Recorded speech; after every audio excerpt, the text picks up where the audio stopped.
Hello family, আমি শান্তনু কলকাতা থেকে চলে এসেছি নতুন একটা ভিডিও নিয়ে। শুভ সন্ধ্যার অনেক শুভেচ্ছা তোমাদের সকলকে। সেদিন আমাদের এলাকার ছোট্ট সঙ্গে ছিল শীতলা পুজো। আর শীতলা পুজো তো এখন প্রায়ই হচ্ছে, মানে এই বৈশাখ মাস জুড়েই মা শীতলার পুজো হয়ে থাকে। আর এই পুরো ডেকোরেশনটা আমরা করেছিলাম, মানে কাকার ভাই মিলে। তো কেমন হয়েছে অবশ্যই কমেন্টে জানিও। তোমাদের দেখাবো বলেই ভিডিওটা করে রেখেছিলাম, কিন্তু এডিট করতে পারিনি বলে ভিডিওটা আর পোস্ট করা হয়নি। তাই আজকে ভাবলাম এডিটটা করে পোস্ট করেই ফেলি। তাই পুরো দেখছো ডেকোরেশনটা যেটা, সমস্তটাই কাকার ভাই মিলেই সাজিয়েছে। পুজোর আগে তো আমি মায়ের ভিডিও ছেড়েই ছিলাম, আর এটা হলো পুজোর পরের ভিডিও। মায়ের পুজো হয়ে গেছিলো, তো দেখো কতটা সুন্দরভাবে মাকে সাজানো হয়েছিল। দেখে পুরো একদম লক্ষ্মী ঠাকুর মনে হচ্ছে না? খুবই সুন্দর দেখতে লাগছিল মাকে। আমি প্রতি বছরই ভিডিও করে থাকি, দিয়ে থাকি। যারা রেগুলার দেখো আমার ভিডিওগুলো তারা হয়তো বুঝতে পারবে। আর এটা পুরোটাই পাথরের।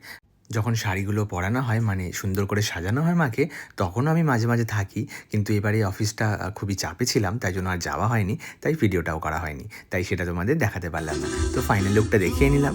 আর রাত্রেবেলা ছিল কিন্তু প্রোগ্রাম, যেটা প্রতি বছরই হয়ে থাকে এখানে। তো এবারেও সেটাই ছিল। এখানে রাতে প্রায় 2-3টে অবধি গান হয়েছিল। আমরা 12:30 1টা অবধি ছিলাম, তারপর চলে এসেছি, অফিস ছিল বলে।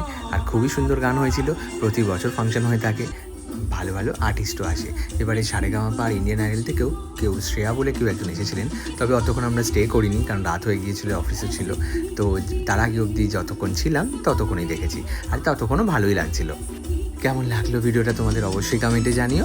মা শীতলাকে কেমন লাগছিল সেটা জানাতেও ভুলো না। আর এই ফাংশন কিন্তু প্রায়ই সব জায়গায় হচ্ছে, তো তোমাদেরও ওখানে কোথায় কোথায় হয়েছে তাহলে সেটাও অবশ্যই কমেন্টে জানিও।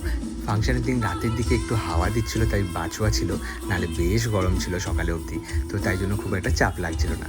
চলো, দেখা হচ্ছে নতুন কোনো ভিডিওতে। সবাই ভালো থেকো, সুস্থ থেকো, অ্যান্ড কিপ স্মাইলিং।